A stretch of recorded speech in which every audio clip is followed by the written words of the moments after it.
Olá, sejam bem-vindos ao debate. Um relatório divulgado no final do mês de julho pelo Programa Conjunto das Nações Unidas sobre HIV e AIDS revela que o número absoluto de novos casos da doença no Brasil aumentou em uma tendência contrária ao que vem acontecendo na média global. O estudo aponta que o número de novas infecções a cada ano no Brasil aumentou em 3% entre os anos de 2010 e 2016. No resto do mundo, essa taxa sofreu uma contração de 11%. A elevação no Brasil foi de 47 mil novos casos em 2010 para 48 mil em 2016. Mas mesmo considerando a margem de erro e o aumento da população, a realidade é que a estimativa não aponta para uma queda no número absoluto, como o que tem sido registrado em diversas outras partes do mundo e mesmo em países vizinhos aqui da América Latina. O relatório destaca também que em 2016, 70% das pessoas vivendo com HIV conhecem seu estado sorológico positivo e 4 em cada 5 dessas pessoas têm acesso ao tratamento, fazendo com que, em muitos casos, a carga viral no sangue dela seja indetectável.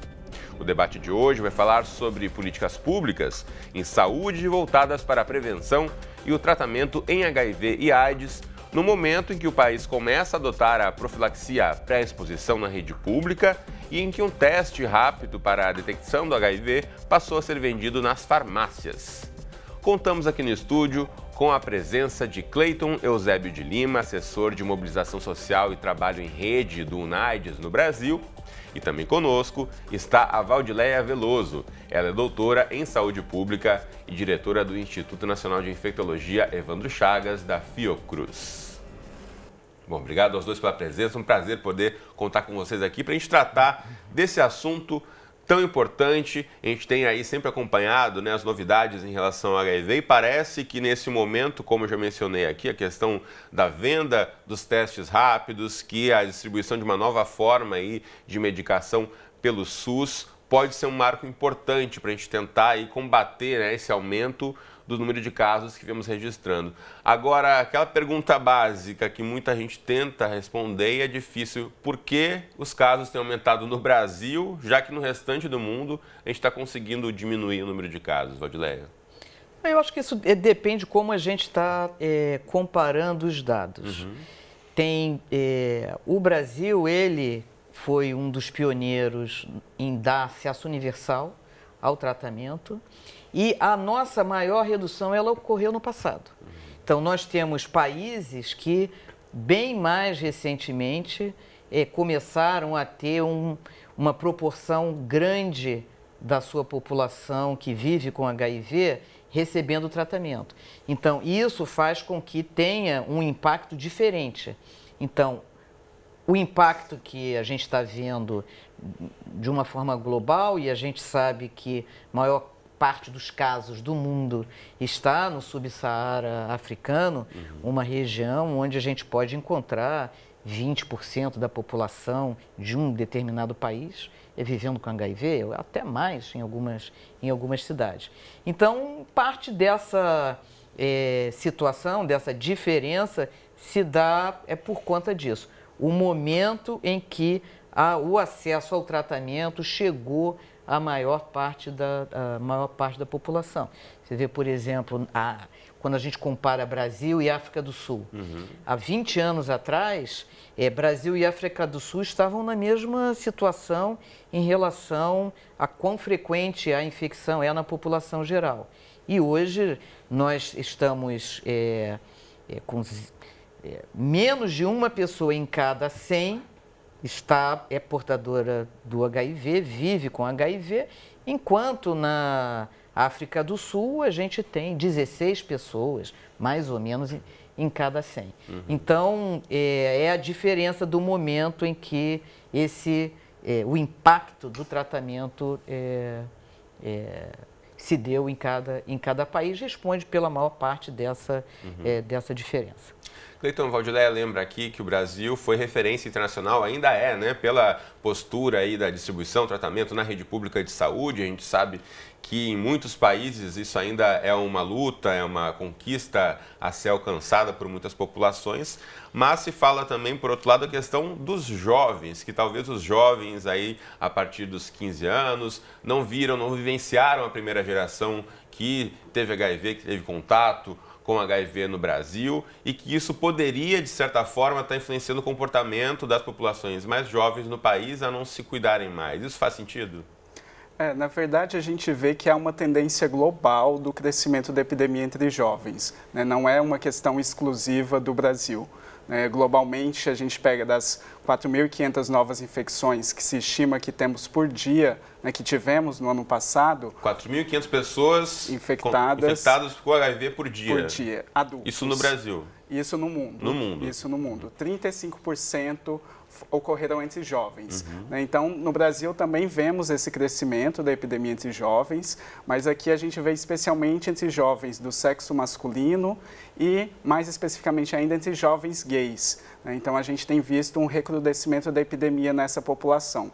Um dos argumentos, né, que se fala muito é isso, né? O jovem não viu a parte mais difícil da epidemia, que era quando as pessoas realmente, assim que recebiam um diagnóstico, não tinham tratamento e muitas vezes morriam, né? Isso pode ter gerado uma falta de preocupação do jovem em relação a isso. Mas, na verdade, o que o NIDE sempre pontua é que a preocupação não deve ser só do jovem, né? Também as políticas públicas, né, devem ser repensadas, né? O jovem mudou muito.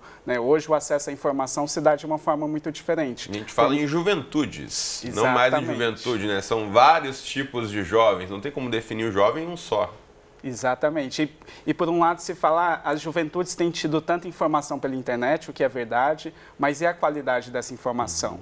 Quando a gente vê a questão da educação para a sexualidade nas escolas, infelizmente a gente tem visto alguns retrocessos no Brasil. A questão de que não se pode falar sobre gênero, não se pode falar sobre sexualidade, tudo isso são elementos que podem estar contribuindo para esse aumento da epidemia nessa parcela da população. Bom, no início do mês de julho aconteceu um fato importante. Começou a ser vendido o primeiro teste de farmácia para detectar o HIV registrado aqui no nosso país. Aprovado pela Agência Nacional de Vigilância Sanitária, o exame detecta a presença dos anticorpos contra o vírus HIV a partir da coleta de gotas de sangue. A gente mostra mais detalhes na reportagem que você assiste agora. O Brasil é o primeiro país da América Latina e Caribe a disponibilizar em farmácias o autoteste para detectar a presença do vírus HIV no organismo. O produto, que custa entre R$ 60 e R$ 70, pode ser comprado sem receita médica e a testagem produz resultado em 10 minutos. Segundo este farmacêutico, o movimento já está crescendo com a novidade. A primeira compra foram 3 unidades. Imediatamente saiu, dobrei 6 unidades. E agora já foram 12 unidades. Então, eu acredito que esse produto vai ser um sucesso. O governo estima que das cerca de 750 mil pessoas que vivem com HIV no Brasil, 150 mil não saibam que são portadoras do vírus. O autoteste pode ser uma forma de reduzir a proporção de diagnósticos tardios, que é muito grande. É uma opção a mais e a venda na farmácia, ela ajuda essas pessoas que não querem usar o tempo para ir a um serviço de saúde ou têm receio de ter uma experiência ruim, e eu considero que é um avanço. Muito bem, a gente teve aí até a Valdileia comentando aqui, já que é um avanço importante, né, a gente ter esse acesso mais próximo, porque também há esse mito aí de que muita gente tem medo de se expor ou não quer ir até um laboratório, até um médico fazer o exame. Comentário rápido de vocês em relação à importância desse acesso. Uma coisa que é muito importante é o tipo de epidemia que nós temos no Brasil. É uma epidemia concentrada em grupos mais vulneráveis. Então, essas pessoas são justamente as pessoas que têm acesso mais dificultado aos serviços de saúde. Não porque elas precisem pagar ou porque elas não tenham o direito de ir ao serviço, mas por uma questão justamente de estigma, de discriminação, nem sempre essas pessoas são bem acolhidas nos serviços de saúde. E, por conta disso, quando elas têm experiências ruins no serviço de saúde ou o grupo com os quais elas convivem, né, tem essas experiências ruins, muitas vezes as pessoas evitam ir ao serviço de saúde. Então, o autoteste, ele pode ajudar nisso. Mas é claro que isoladamente, não é a solução. A gente tem que trabalhar de diferentes formas, tanto melhorando o acolhimento nos serviços de saúde, quanto oferecendo opções de testagem em organizações não governamentais, em clínicas móveis, métodos inovadores para que o acesso à testagem aumente, para que a gente possa oferecer para as pessoas que vivem com HIV e não sabem a oportunidade de diagnóstico e tratamento, porque a gente sabe que o tratamento realmente faz a diferença para a saúde da pessoa e para a população em relação à saúde pública, porque uma pessoa que está se tratando e a carga viral está suprimida, está indetectável, todos os dados das pesquisas mostram que é muito raro ocorrer transmissão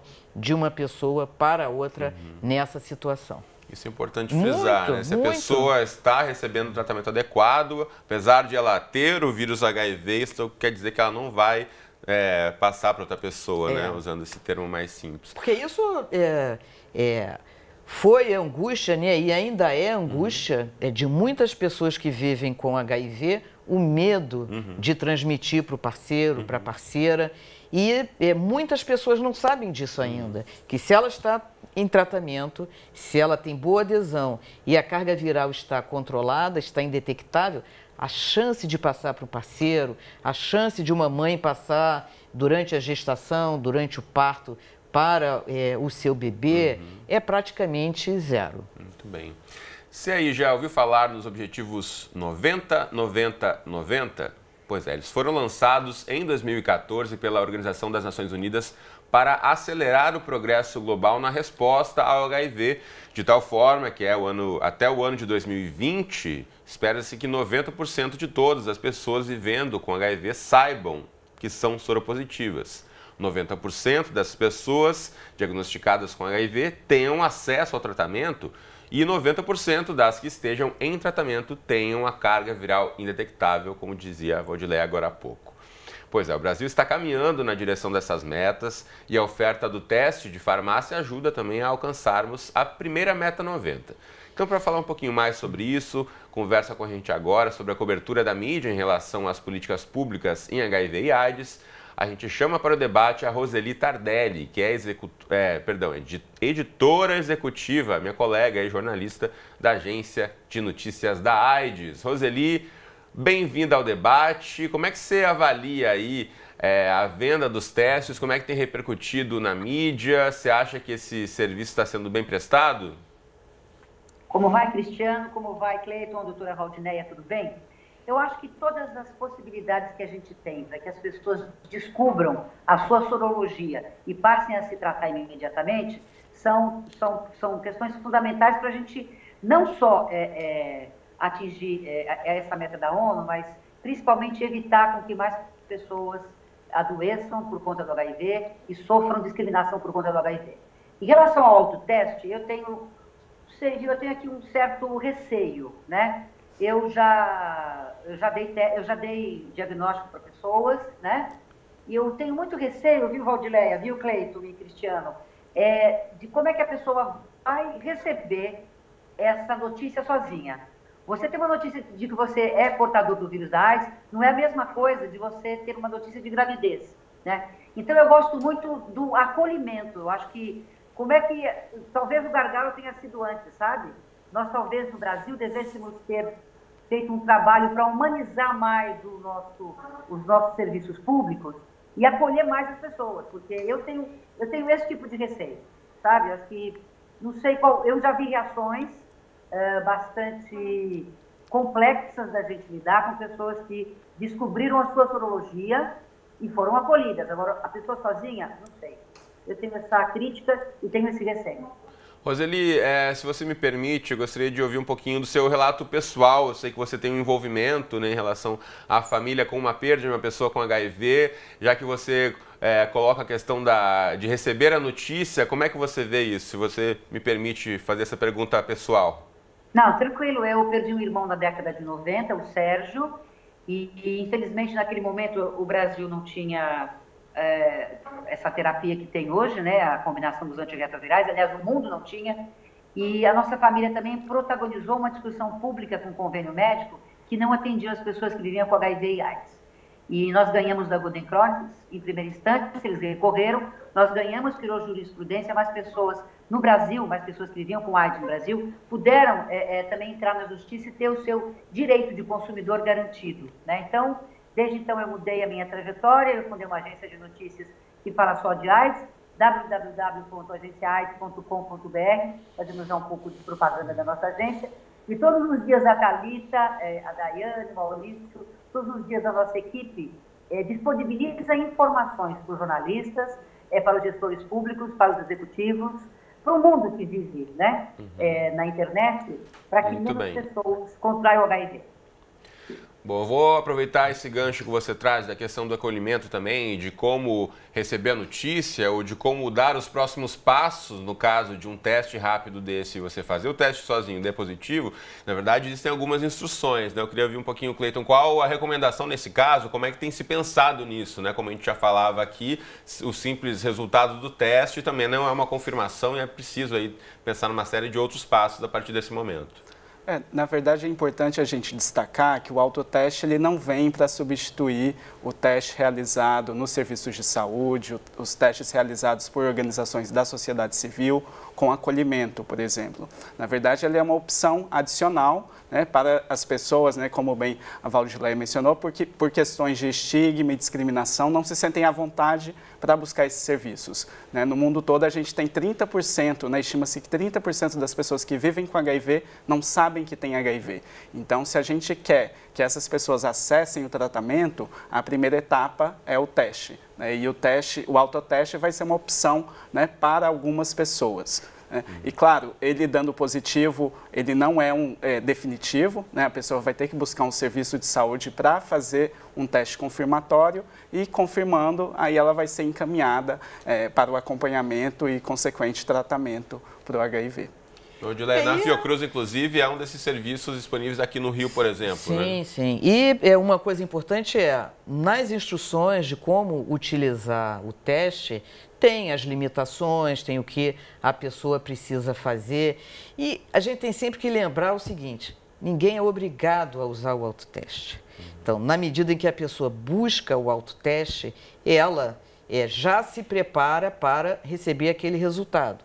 Existe sempre, o que nós estamos observando, porque o autoteste, ele começou, em primeiro lugar, foi nos Estados Unidos, a ser vendido na farmácia, e na forma de projetos, o autoteste está sendo utilizado, vários tipos de autoteste estão sendo utilizados em vários países na forma de projetos que monitoram, avaliam. A avaliação toda, os resultados têm sido muito positivos, né? E a gente vem vendo diferentes modalidades de uso de autoteste.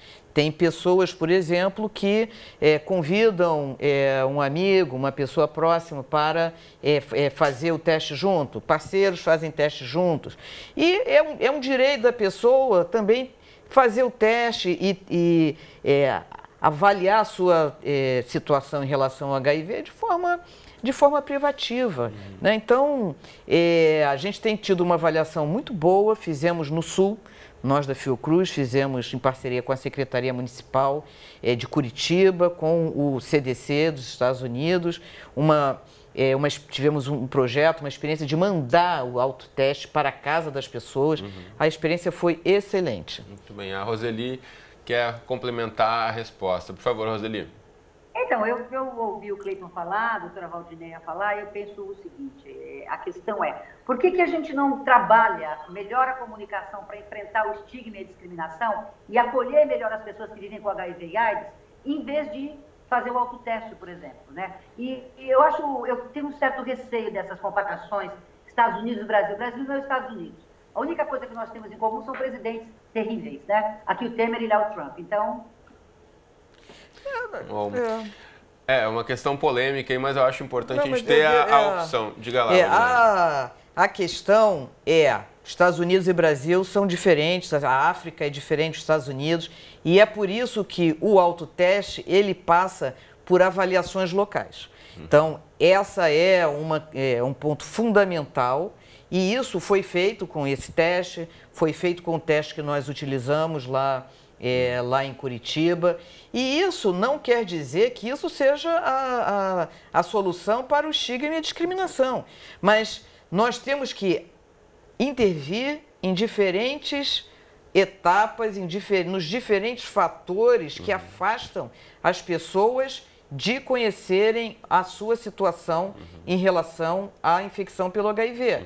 E se nós pensarmos mudar estigma e discriminação, isso não se muda por decreto, são questões muito estruturais que a gente tem que atuar continuamente, mas que podem demorar décadas. O mundo não resolveu isso. Nos países mais desenvolvidos, onde as sociedades são melhor estruturadas, existe um alto grau de direito, tolerância, respeito, bem maiores do que aqui no Brasil, isso não está resolvido. Então, é preciso reconhecer isso, que não podemos esperar que isso se resolva para ter outras opções. Agora falando... Diga lá, Cleiton. E só complementando, e o olhar a partir de uma perspectiva de direito, né? A gente tem que ter, né? Se existe essa tecnologia, ela está disponível, as pessoas têm o direito de acessarem, né? Elas têm o direito de conhecerem o seu estado sorológico da forma como elas considerarem melhor naquele momento. Bom, só puxando o gancho do que a gente falava aqui sobre estigma e preconceito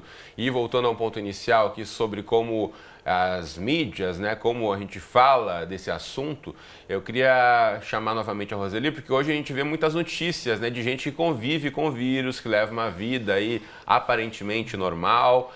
Qual a sua avaliação? Como é que a imprensa deve trazer esses casos e ao mesmo tempo manter um alerta aí quanto à contaminação? Qual é o papel da comunicação nesse sentido, Roseli? Deixa eu só voltar um pouquinho. Eu não gostaria de aparecer aqui a gaiveia, né? Quer dizer, não é essa a minha postura. Minha postura as pessoas têm direito, sim, de saber sua sorologia. Mas antes de ter direito de saber de sua sorologia, elas têm o direito de ter um atendimento melhor nos serviços públicos do Brasil. Elas têm direito de ter um acolhimento melhor. Essa é a minha preocupação. Acho que a mídia é uma engrenagem importante para esse processo todo. Como a gente comunica a questão da AIDS, como a gente comunica a questão do autoteste, como a gente comunica as novas infecções. Aqui na Agência AIDS, a gente sempre tenta fazer com que essa comunicação seja mais humanizada, sabe? Eu não gosto só de números, 2,5 milhões, 34 milhões de pessoas infectadas. É gente que está por trás dos números. Gente que sofreu bastante, como sofreu a minha família, como sofre um monte de pessoas ainda no mundo. Então, acho que se a mídia puder humanizar as reportagens e o tratamento com a questão do HIV e AIDS, tenho certeza que as pessoas que vivem com o vírus agradecerão. Muito bem. Roseli Tardelli, editora executiva da Agência AIDS, muito obrigado por participar do nosso debate, trazendo suas ideias aqui. Um abraço a todos e o que importa é a gente cada vez conseguir que menos pessoas se infectem com o vírus que causa AIDS. Um abraço. Um abraço. Bom, e falando nisso, né, o HIV é um vírus aí que ataca o sistema imunológico, a gente fala bastante sobre isso, mas sempre é bom reforçar, né, fazendo com que o organismo fique suscetível a doenças oportunistas. Isso porque quando ele acaba com as células de defesa, a imunidade baixa, levando à manifestação da AIDS. Apesar de uma cura definitiva ainda não ser descoberta, tratamentos com remédios antirretrovirais disponíveis atualmente no sistema público de saúde são bem eficientes. E quando o HIV, de novo, entre aspas, é bloqueado, carga viral pode ficar até indetectável, como já falamos aqui. E aí, para aproximar um pouco também essa discussão, o ator, diretor e youtuber Gabriel Estrela é uma das pessoas que vive no Brasil, contraiu o vírus aos 18 anos e nós convidamos ele para participar do nosso debate. Ele não pôde participar aqui ao vivo na nossa discussão, mas ele conta um pouquinho para a gente, num depoimento gravado, como é o dia a dia de uma pessoa que tem que conviver com o HIV. Ele tem um projeto chamado Boa Sorte, que tem como objetivo falar sobre o HIV e saúde sexual com muita arte, informação e acolhimento. Então vamos assistir. caso, por exemplo, o estigma e o preconceito não foram suficientes para me fazer mal, porque eu tinha uma família que estava por perto, eu tinha um médico muito competente, eu tinha acesso à saúde, né? Até os amigos, à medida que eu fui contando. Então, essas pessoas também foram ferramentas no meu bem-estar, né? No meu processo de empoderamento, de aceitação desse diagnóstico. Por isso que é muito importante que a gente entenda que você não precisa viver com HIV para falar sobre HIV, né? E quando pessoas que não vivem com HIV falam sobre isso, o benefício é geral. A gente consegue criar espaços em que quem vive com HIV não precisa se esconder. Então a gente consegue discutir essas questões e ir combatendo o preconceito aos pouquinhos, né? Foi o meu caso, foi o que me motivou a criar o projeto, porque toda essa sorte, né, de eu ter encontrado essas pessoas que me apoiaram, eu queria poder dividi-la. Então, a tentativa do projeto é criar esses espaços seguros onde outras pessoas também possam se manifestar, possam conversar e aos poucos, quem sabe, a gente chega num dia em que ninguém precisa esconder mais nada. É indiscutível, né, que o estigma e o preconceito fazem aumentar os casos de HIV e a gente precisa muito encontrar ferramentas, tanto para combater esse estigma e esse preconceito, como também para que as pessoas vivendo com HIV não se invisibilizem ainda mais por causa desse estigma e desse preconceito. E uma coisa retroalimenta a outra, né? À medida que a gente quebra a invisibilidade das pessoas que vivem com HIV, fica mais fácil de combater esse preconceito. Para isso a gente precisa criar esses espaços seguros primeiro, né? Para que essas pessoas possam ir aos pouquinhos, colocando a cara no sol, acessando a sociedade como qualquer outra pessoa acessa, acessando a saúde. São direitos que a gente precisa garantir para combater o preconceito. A gente tem que começar a entender que o teste diagnóstico não é algo que represente uma falha na saúde. Muito pelo contrário, o diagnóstico é uma oportunidade, é um momento da gente rever o que tem sido feito e planejar o que vai ser feito dali para frente. Obrigado, Gabriel, aí, por ter compartilhado também suas ideias conosco, gravado esse depoimento. Ele estampa a capa da revista Galileu, falando aí mais detalhes sobre a sua rotina vivendo com HIV. E assim como ele, tem outras pessoas também. A gente recentemente trouxe aqui no estúdio do Canal Futura o Gabriel Comicholi, que é um outro jovem brasileiro que compartilha a sua rotina com um canal no YouTube também, o HIV Diário, se não me engano. E assim como eles, outras pessoas também têm levado, né, como disse bem o Gabriel, botado a cara no sol, trazido suas histórias aí à tona. Enquanto ele falava, eu me lembrava que na década de 90, eu vendo TV, eu lembro muito de uma personagem que foi das poucas, assim, fora, né, do Cazuza, que foi um emblema aí para muita gente, a primeira imagem pública. Valéria Polizzi era uma escritora que compartilhava essa história também em programas de TV, mas a gente tem visto poucos, na verdade, né, pessoas que utilizam dessa imagem pública para tentar desmistificar um pouco ou diminuir o preconceito. Como é que vocês acham que esse tipo de iniciativa, o Gabriel ou outras pessoas que trazem suas histórias aqui, podem ajudar a gente o que começamos o bloco falando, né? O pior de tudo ainda é o preconceito e o estigma em relação ao HIV. É interessante, né, que nós tivemos avanços tão importantes, né, na última década, especialmente, em relação ao tratamento, à testagem, mas esse mesmo avanço a gente não viu ainda no campo dos direitos humanos e do enfrentamento do estigma e da discriminação.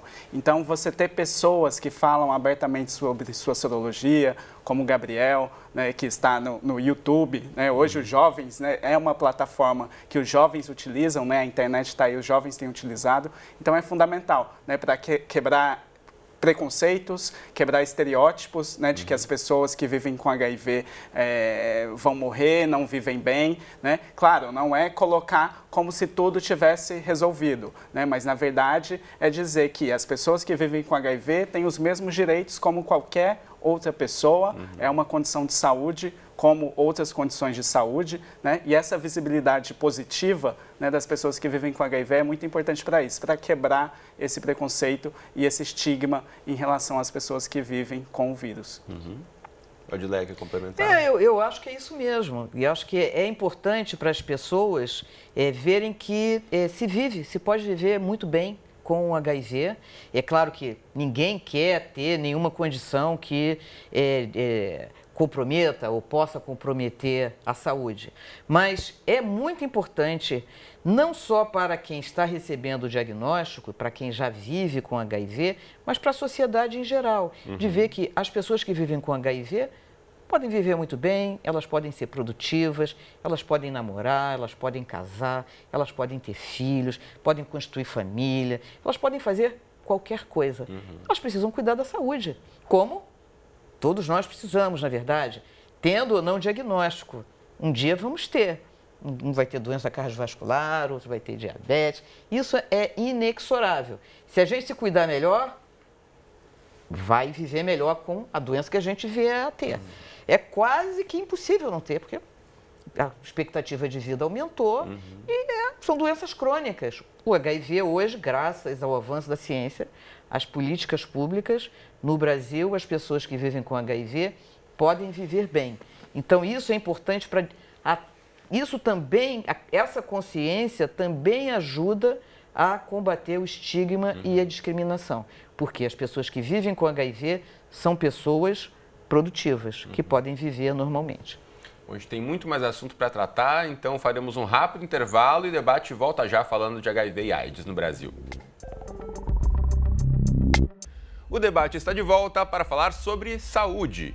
O projeto de profilaxia pré-exposição ao HIV está sendo implementado no Brasil com coordenação do Instituto Nacional de Infectologia Evandro Chagas, da Fiocruz.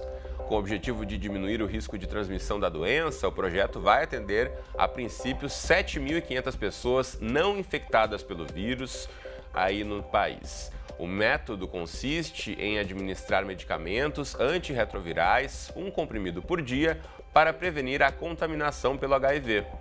O público-alvo são homens que fazem sexo com homens e mulheres, transexuais e travestis que se expõem ao risco de contágio. O Ministério da Saúde está fazendo a distribuição dos antirretrovirais e a previsão é de que em setembro os interessados já estejam sendo medicados. No Brasil serão atendidos inicialmente 3.000 pessoas nos estados do Amazonas, Pernambuco, Bahia, São Paulo, Rio de Janeiro, Paraná, Santa Catarina e Rio Grande do Sul. Depois o objetivo é chegar a todos os estados nos primeiros 12 meses de funcionamento. Então, para falar mais sobre esse e outros assuntos relacionados às políticas públicas em HIV e AIDS, contamos aqui no estúdio com a presença do Cleiton Eusébio de Lima, que é assessor de mobilização social e trabalho em rede do UNAIDS no Brasil, e também de Valdileia Veloso, doutora em saúde pública e diretora do Instituto Nacional de Infectologia Evandro Chagas, da Fiocruz. E eu já começo esse bloco falando com a Valdileia. Como eu disse, a Fiocruz tem um papel importante aí na questão dessa sigla que ficou conhecida como PrEP, né, que é a profilaxia pré-exposição. Agora já se inicia em setembro, né, esse projeto da distribuição, mas isso já vem sendo testado no país há um tempo, né? Você falou um pouquinho no primeiro bloco, Valdileia, sobre o estudo de como tal medicamento ou tal estratégia funciona em uma ou outra população. Então, como é que foi o resultado para chegar até esse momento da PrEP? Então, a gente vem trabalhando com essa questão da profilaxia pré-exposição desde 2007. Então, nós participamos da pesquisa que demonstrou que o uso dos antirretrovirais pode prevenir a aquisição da infecção pelo HIV e também que pode prevenir a transmissão. São pesquisas feitas no nosso instituto, na Fundação Oswaldo Cruz, e em seguida a esses resultados, nós passamos então a fazer o que a gente chama de projeto de demonstração, que é conduzir esse tipo de intervenção em condições bem próximas do que acontece na rotina dos serviços de saúde. E tudo isso demonstrou que no Brasil, na população brasileira, funciona bem, essa intervenção é bem aceita, bem tolerada, as pessoas aderem ao uso do medicamento e que efetivamente a gente consegue evitar as novas infecções. Então, isso contribuiu, junto com outras evidências internacionais, para que a PrEP, a profilaxia pré-exposição, fosse adotada como política pública no Brasil, que é mais uma vez, o Brasil está à frente, né? Porque pouquíssimos países têm hoje disponível PrEP como política pública. E perguntar ao Cleiton exatamente isso, né?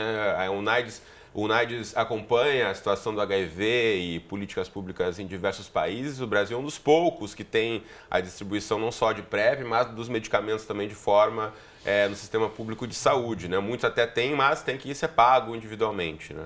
Exatamente. Em relação à PrEP, né, apesar dela ser um método de prevenção altamente eficaz, né, já comprovado em diversos estudos, o acesso no mundo ainda é restrito, né? O último relatório do UNAIDS trouxe uma estimativa de que 250 mil pessoas no mundo já utilizaram a PrEP entre 2007 e 2016. Né? Isso é um número ainda pequeno, mas em algumas cidades, como por exemplo São Francisco, como por exemplo também Amsterdã, Londres, alguns dados já têm demonstrado que a PrEP parece estar impactando na queda de novas infecções em populações-chave nessas cidades, né? Então, mesmo que o acesso ainda seja limitado e em muitas cidades, como você mencionou, né, o acesso é por via privada, né? O Brasil, né, vai ser um dos primeiros países do mundo a oferecer isso num sistema público de saúde, né? E a gente pensar ainda mais um país do tamanho do Brasil, isso é um fato realmente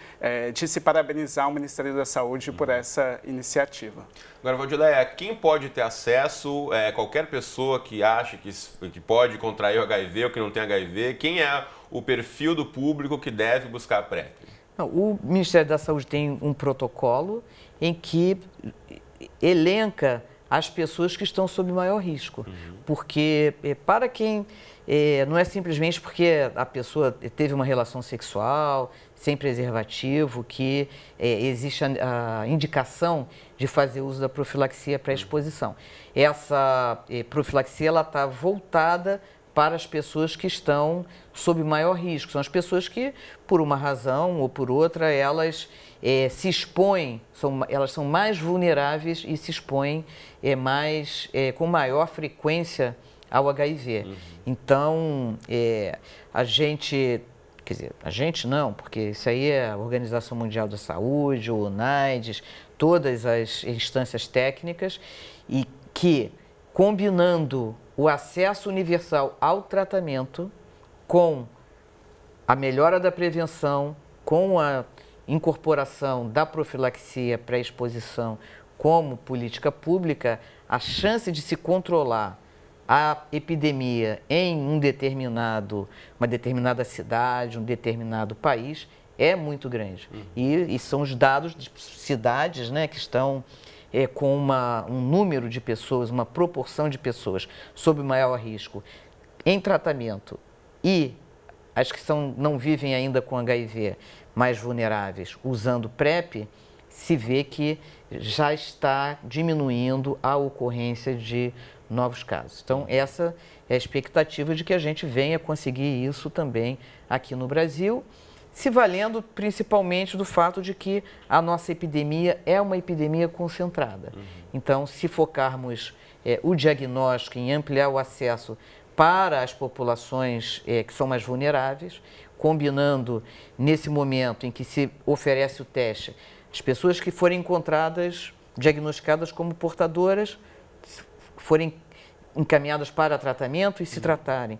E as que estiverem sob maior risco e estiverem com teste negativo, encaminhadas para o uso da profilaxia pré-exposição, junto com outros métodos de prevenção, porque não é isolado, a gente usa isso dentro de um conceito de prevenção combinada, em que outros métodos são oferecidos também, a chance da gente controlar a epidemia vai ser maior.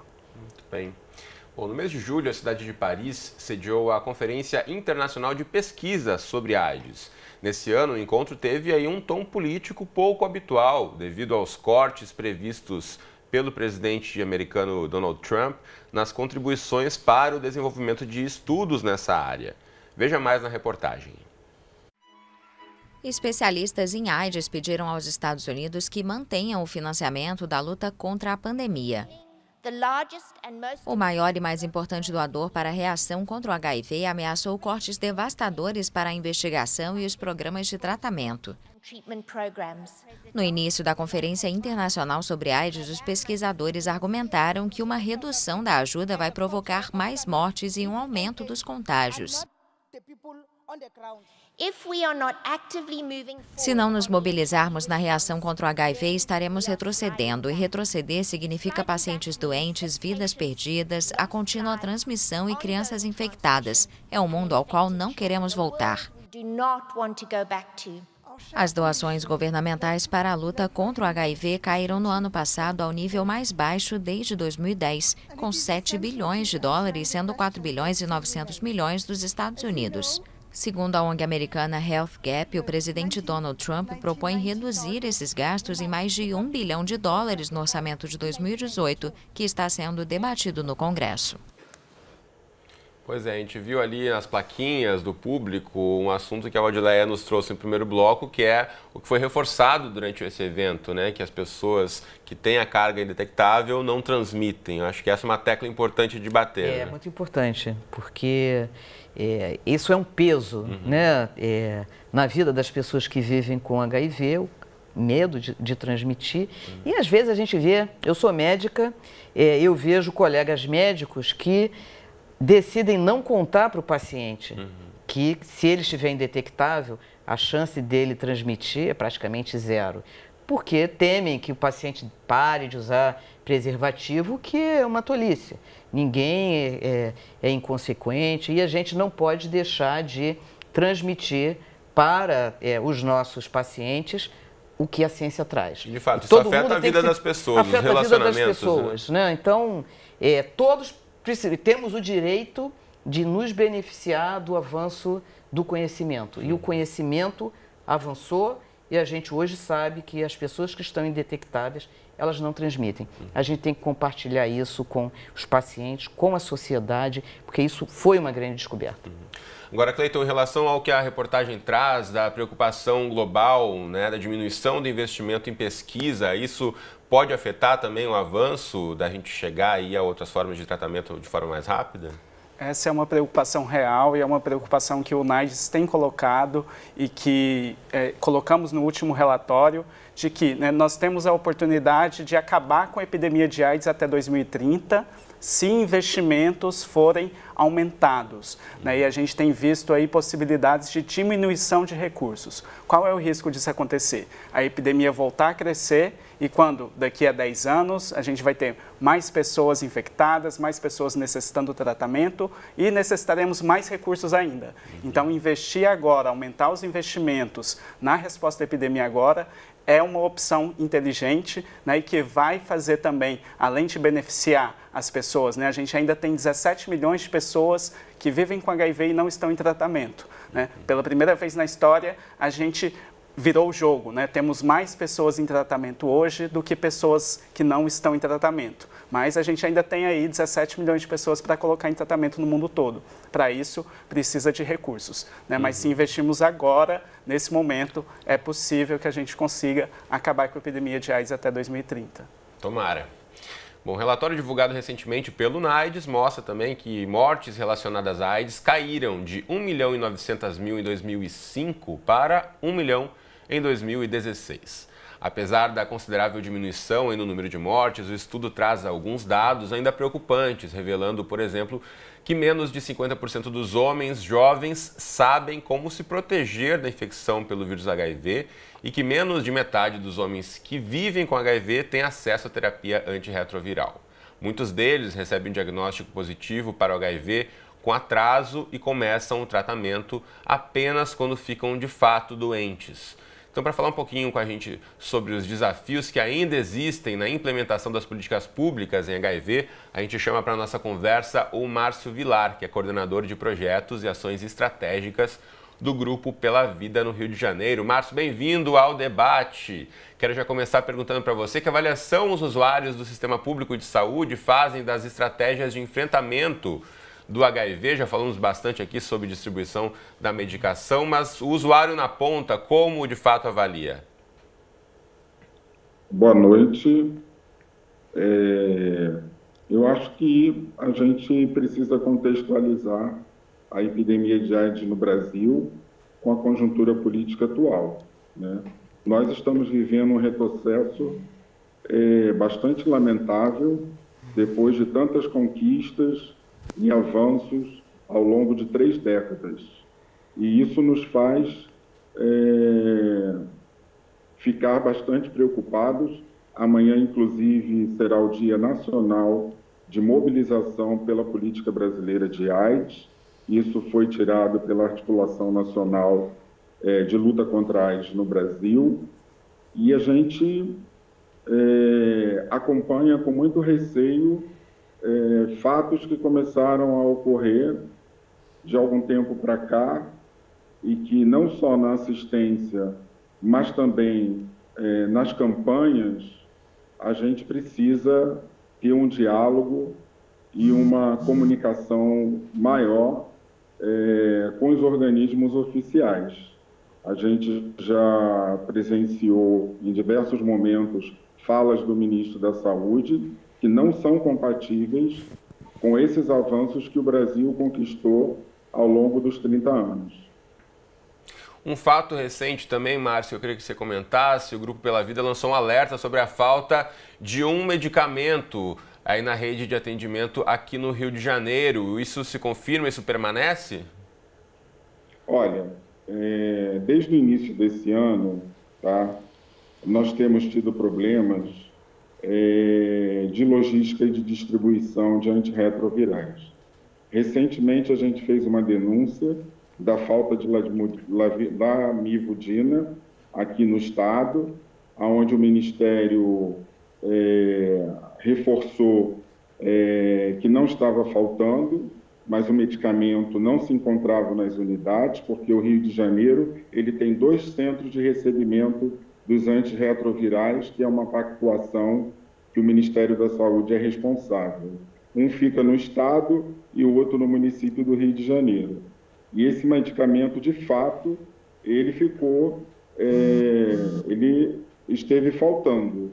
E aí houve uma série de mensagens e de afirmações que não confirmavam a realidade, né? Mas é um indicador que vem fazendo a gente criar um monitoramento diário, porque são coisas que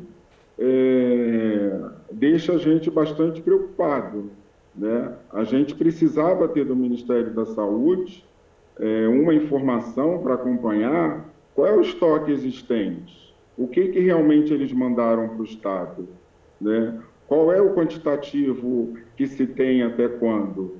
Essas informações elas são importantes para que a gente faça controle social e aí a gente não deixe o problema ocorrer na ponta. E muitas das vezes, quando a gente tem essas notícias, são usuários que denunciam, e a maioria não faz isso.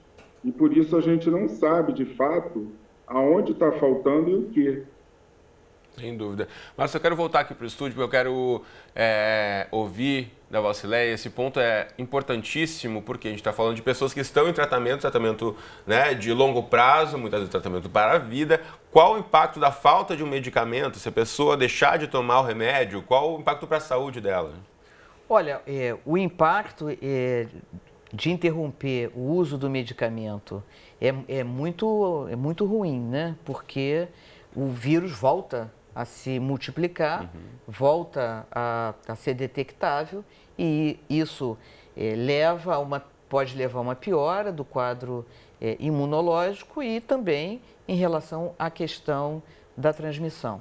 Uma coisa muito importante é que se existe a falta de algum medicamento, é que o paciente, o usuário, ele não saia daquela unidade sem ter o seu medicamento substituído pelo médico. Então, não é como quando você chega na farmácia e vai comprar dipirona, acetaminofém, uma vitamina C, e fala assim, não tem a vitamina C, leve esses outros 2.